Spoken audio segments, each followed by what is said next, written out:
আসসালামু আলাইকুম। সবাই তো শিমের একই রেসিপি করে থাকি। আজ আমি ভিন্ন রূপে একটি রেসিপি করব। রেসিপিটি দেখতে চাইলে আমার শুরু থেকে শেষ পর্যন্ত ভিডিওটি দেখতে থাকুন। কিছু শিম কেটে হালকা সেদ্ধ করে নিয়েছি, সাথে কয়েকটা পেঁয়াজ পাতাও দিয়েছি। উপকরণ হিসেবে নিয়েছি সর্ষে বাটা, কাঁচামরিচ কুচি, পেঁয়াজ কুচি, দুটো তেজপাতা, আদা রসুন জিরে বাটা, আস্ত কয়েকটা জিরা, হলুদ, লবণ। কড়াইয়ে তেল দিয়ে দিলাম। তেল গরম হয়ে গেছে, আস্ত কয়েকটা জিরা দিয়ে দিলাম তেলের মধ্যে। দিয়ে দিলাম পেঁয়াজ কুচি,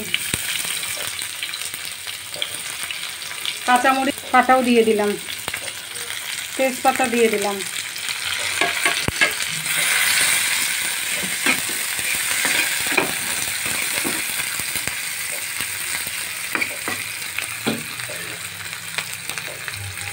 আদা রসুন জিরে বাটাও দিয়ে দিলাম।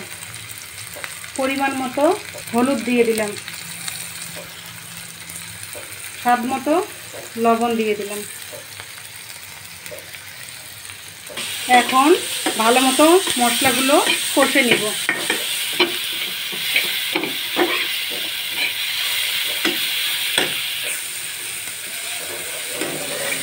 মশলাটা যেন পুড়ে না যায়, তার জন্য একটু পানি দিয়ে দিলাম।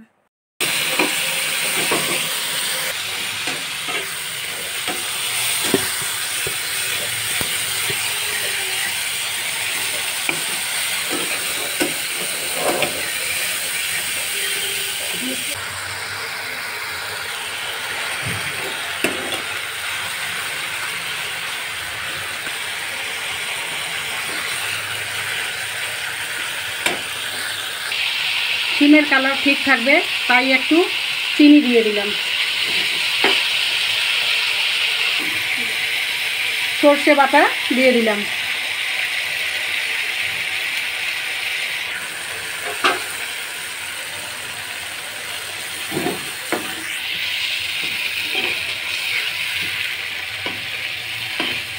এটা বেশি কষাবো না, কারণ সর্ষে দেওয়ার পর বেশি কষালে তিতে হয়ে যায়, তাই শিমটা দিয়ে দিলাম।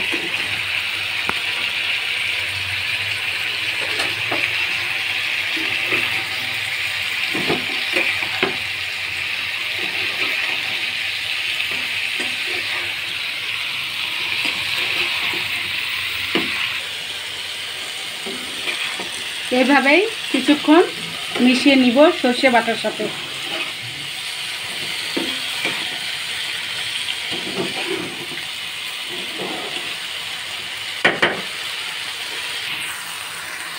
হালকা একটু পানি দিয়ে দিলাম, নাড়াচাড়া দিয়ে ঢেকে দেব। এবার ঢাকনা ঢেকে দেব।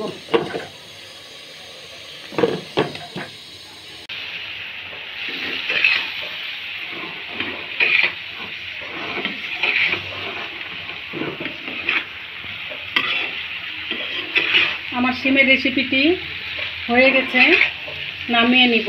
নামানোর আগে কেউ যদি ঘি পছন্দ করেন এখানে দিতে পারেন, কিন্তু আমি দিব না।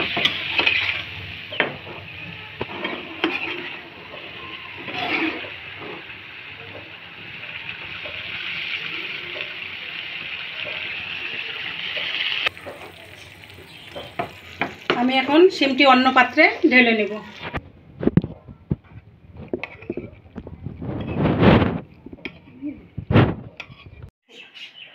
ফাইনালি হয়ে গেল সর্ষে বাটা দিয়ে আমার শিমের রেসিপিটি। আমার রেসিপিটি যদি ভালো লেগে থাকে অবশ্যই একটি লাইক করবেন এবং ফেসবুকে আমার পেজটি ফলো করবেন এবং ইউটিউবে আমার চ্যানেলটি সাবস্ক্রাইব করবেন। আসসালামু আলাইকুম।